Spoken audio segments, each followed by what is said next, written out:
అందరికీ నమస్కారం అండి. లక్ష్మీ వంటలకు స్వాగతం. ఈరోజు నేను చేయబోయే రెసిపీ చామగడ్డ చుక్కకూర. ఇది చాలా బాగుంటుందండి. ఇది రైస్లోకి కానీ రోటీలోకి కానీ చాలా బాగుంటుంది. మీరు కూడా తప్పకుండా ట్రై చేయండి. దీనికి కావాల్సిన పదార్థాలు ఏంటో చూద్దాం. నేను ఒక 1/2 kg వరకు చామగడ్డ తీసుకున్నానండి. వీటిని పైన పొట్టు తీసి మీడియం సైజులో కోసి పెట్టుకోవాలి. దీనికి నేను 3 కట్టల వరకు చుక్కకూర శుభ్రంగా కడిగి సన్నగా కోసి పెట్టుకున్నాను. ఇంకా ఆవాలు, జీలకర్ర, ఉప్పు, అల్లం వెల్లుల్లి పేస్ట్, కారం, పసుపు, ఒక చిన్న సైజు టమాటా అయితే దీనికి సరిపోతుంది. ముందుగా స్టవ్ వెలిగించుకొని కుక్కర్ పెట్టి 3 పెద్ద స్పూన్ల వరకు ఆయిల్ వేసుకోవాలి.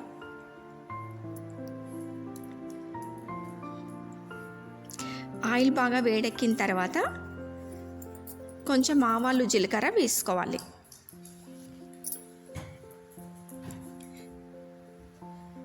ఇవి కొంచెం కాలిన తర్వాత మనం కట్ చేసి పెట్టుకున్న చామగడ్డ వేయాలి.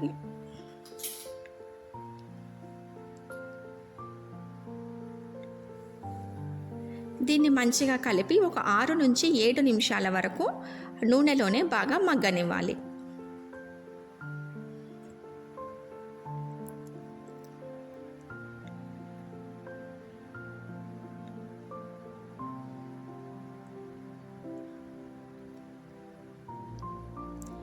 తర్వాత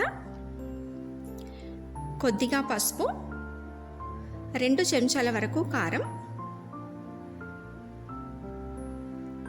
2 చెంచాల వరకు ఉప్పు,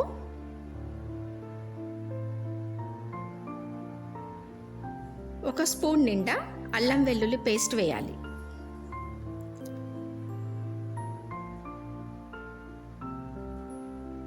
వీటన్నింటినీ బాగా కలిపి ఇంకొక 5 నిమిషాలు నూనెలోనే బాగా వేగనివ్వాలి. దీంట్లో నీళ్లు పోయడం కానీ విజిల్స్ పెట్టడం కానీ ఏమీ అవసరం లేదండి. ఇప్పుడు మనం ఇలా ఉప్పు కారం వేసి పెట్టినప్పుడే మగ్గనిచ్చినప్పుడే అందులోనే 70% ఉడికిపోతుంది.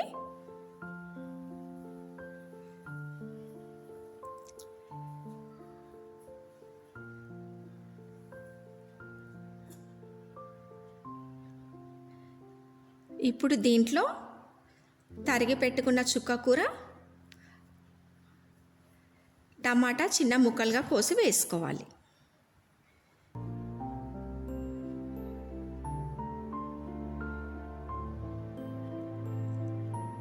దీన్నంతా బాగా కలుపుకొని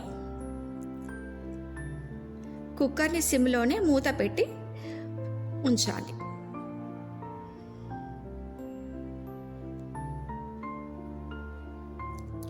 విజిల్స్ ఏమీ రానవసరం లేదండి. ఆల్రెడీ టమాటా వేసాము, చుక్కకూరలో కూడా నీళ్ళు వస్తాయి కాబట్టి దానికే చామగడ్డ అంతా ఉడికిపోతుంది. ఒక 5 నిమిషాలు అయిన తర్వాత ఇప్పుడు మూత తీసి చూద్దాం.